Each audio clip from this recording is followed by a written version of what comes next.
Justement, on va en parler de cette actualité avec notre autre invité Didier Martinez. Donc je le disais, vous êtes le secrétaire régional du syndicat policier SGP Force Ouvrière Voilà, sur Toulouse. C'est bien ça.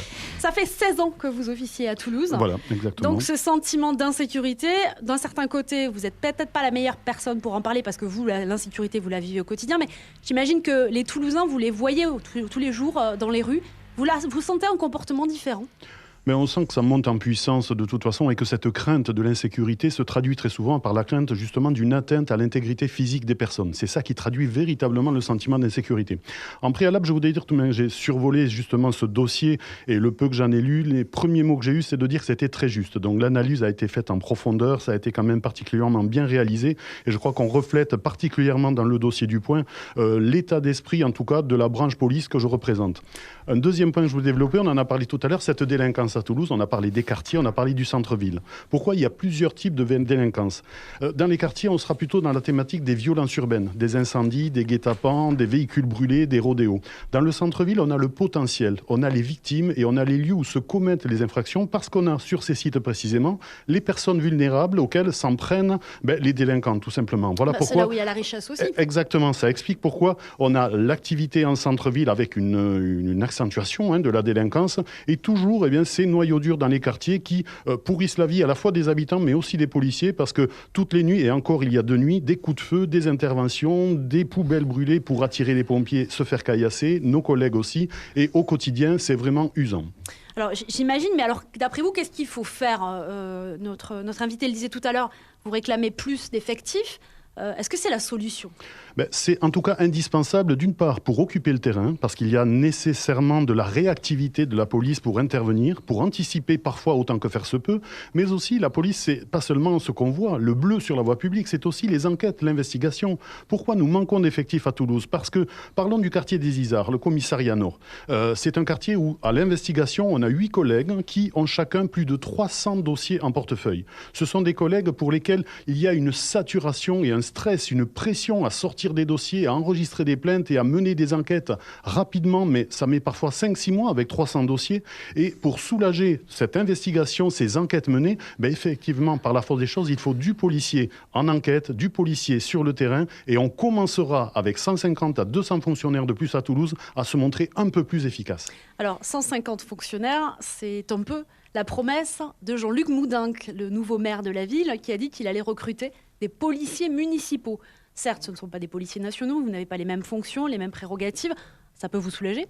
Ça soulagera toujours. Voilà, moi je parle de 150 policiers nationaux. La sécurité publique, c'est une mission régalienne d'État. On parle de la police nationale. Ceci dit, effectivement, toujours des policiers municipaux qui, d'ailleurs, dans la continuité de ce qui se faisait auparavant, sont très complémentaires de la police nationale. Et en ce sens, leur montée en puissance, si elle va dans le sens d'accentuer, d'accroître la complémentarité et donc l'efficacité des forces de sécurité, chacun en exerçant ses missions, son champ de compétences. Concrètement, qu'est-ce que vous faites aujourd'hui qui vous permettra demain, par l'arrivée de nouveaux policiers municipaux, de ne plus faire Il y a des tas de missions. La première, l'essentiel, c'est les enlèvements de véhicules gênants, les mises en fourrière, toutes les interventions de voies publiques qui demandent du temps, de l'énergie, des effectifs et qui finalement peuvent particulièrement être menées par la police municipale. Vous avez également les encadrements de certaines manifestations, les surveillances de foires et marchés, les escortes de convois exceptionnels. Vous savez, à Toulouse, on a énormément de convois exceptionnels qui traversent l'agglomération et de ce fait, avec Airbus notamment, Aérospatiale et ses convois d'avions, tout ça, ça peut être à la charge de la police municipale et soulager la police nationale. Les exemples ne manquent pas et effectivement, ajouter autant de policiers municipaux qui pourront compléter l'activité des nationaux, ça sera de l'efficacité supplémentaire pour la sécurité. Eh bien, on en parle tout de suite après une petite page de publicité. Sud Radio, Anne Mignard, Actu et compagnie. Actu et compagnie, ça continue sur Sud Radio avec nos invités pour parler de l'insécurité dans les grandes villes et plus précisément à Toulouse. Nos invités ce soir sont donc Jérôme Cordelier, le rédacteur en chef du magazine Le Point, un magazine qui paraît demain et qui propose tout un dossier sur l'insécurité à Toulouse et ce en partenariat avec Sud Radio. Notre autre invité, c'est Didier Martinez. Vous êtes le secrétaire régional du syndicat policier SGP Force Ouvrière sur Toulouse. Ça fait 16 ans que vous travaillez à Toulouse, donc vous connaissez votre dossier. Vous nous disiez qu'il fallait plus d'effectifs humains. On va parler maintenant technologie, on va parler vidéosurveillance. Des vidéosurveillances, il en a été installé peu, certes, par l'ancienne municipalité, celle de Pierre Cohen, qui a perdu la mairie. Oudinck arrive à la mairie, il a promis d'en installer d'autres. Est-ce que ça, c'est une solution? Est-ce que ça peut vous aider? C'est une bonne solution, c'est toujours un appoint conséquent et qui va aider le travail des policiers. Il faut savoir que là où il y a les caméras, effectivement, on peut, si elles sont observées en temps réel, intervenir lorsqu'on voit un flagrant délit ou une action. Ensuite, si c'est a posteriori, on peut toujours identifier les conditions d'une agression, éventuellement les auteurs. Mais à moyen terme, ce qui se passe, c'est que justement, il ne se passe plus rien sous les caméras. C'est-à-dire qu'on ne fait que décaler le problème de la délinquance. Alors, c'est parfois le but recherché, sur les centres-villes, sur les places, sur certains axes. Il n'y aura plus d'activité délictuelle, mais elle ne va pas s'arrêter pour autant, la délinquance. Elle va se déplacer. Le même phénomène que pour les prostituées. On les a évacuées d'un endroit, ça se reproduit ailleurs, et là, la délinquance va simplement se déplacer. Alors, le tout caméra est quasiment impossible, on le sait. Donc, on va épargner certains sites, mais malheureusement, on ne va en rien endiguer le fléau. On peut imaginer que les caméras, elles seront dans les centres-villes et pas dans les quartiers défavorisés, du coup. Oui, voilà, essentiellement. D'ailleurs, vu le coût d'installation, d'exploitation, et puis aussi, il faut des moyens humains pour observer. Le tout, c'est pas d'avoir des caméras. Justement. Il faut quand même qu'il y ait un déclencheur à un moment donné et qu'elles aient une utilité réelle, concrète et immédiate. Justement, ça a été soulevé à Nice, le problème où effectivement le maire Christian Estrosi avait installé beaucoup de caméras, mais il n'y avait personne derrière ces caméras. Il va falloir là aussi des effectifs supplémentaires encore et encore. Si on veut l'exploiter avec une efficience optimale, on va dire, effectivement, il faudra du monde. Et puis c'est là qu'on trouve les limites de l'exercice de tout maire ou de quiconque veut réguler un petit peu la délinquance. Quels que soient les moyens mis en œuvre, quel que soit l'aspect technologique ou humain, on trouve toujours les limites de l'exercice. Et de toute manière, la délinquance, c'est par l'aspect judiciaire, pénal, répressif qu'elle va être endiguée. C'est les moyens à mettre en œuvre pour prévenir. On fait ce qu'on peut, on s'efforce de résorber le fléau, mais c'est très compliqué. Alors, si je vous entends bien, le concept de police de proximité, de policiers qui vont peut-être calmer des tensions dans des quartiers où ça s'envenime, le concept aussi de discussion, de dialogue qui avait été impulsé par l'ancienne municipalité, c'est quelque chose que vous ne soutenez pas et que même plutôt vous critiquez? Non, la proximité avait quand même un effet particulièrement positif. C'était celui d'anticiper. Parce que la proximité mise à bon escient et effectuée dans les règles de sa définition, c'était avoir un bon relationnel avec les gardiens d'immeubles, avec les commerçants, avec la population, avec les enseignants, et avoir le sentiment du quartier de tout ce qui se passait. Les gens se confiaient parce qu'ils avaient confiance en leur police, ils nous donnaient des informations et on pouvait anticiper des bagarres, des trafics de stupes, des échanges ou même des scènes dans des familles. On maîtrisait les situations. Aujourd'hui, on subit et on n'intervient plus que sur l'aspect répressif et ça, c'est extrêmement préjudiciable. Alors la précédente mairie, donc celle de Pierre Cohen, avait mis en place une office de la tranquillité pour gérer 24 heures sur 24 les incivilités et les petits soucis de voisinage. C'était une bonne idée d'après vous ? Toutes les idées lancées peuvent être bonnes, effectivement. Le tout, c'est de voir au final et en conclusion, est-ce qu'on a réglé le problème? Est-ce qu'on est arrivé à être efficace et à justement endiguer la chose? Donc là, les conclusions ne semblent pas évidentes, évidemment.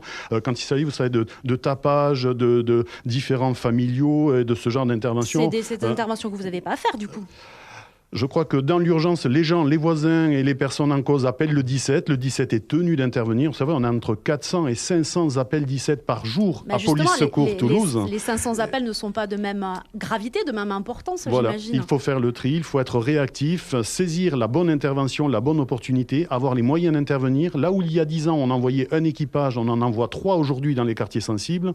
Donc vous voyez que très très vite, nos effectifs sont totalement mobilisés et parfois, il est difficile et compliqué d'être réactif et efficace sur du 17 police secours et ça c'est quand même notre cœur de métier. Jérôme Cordelier, le rédacteur en chef du magazine Le Point, je le rappelle, je me tourne vers vous maintenant.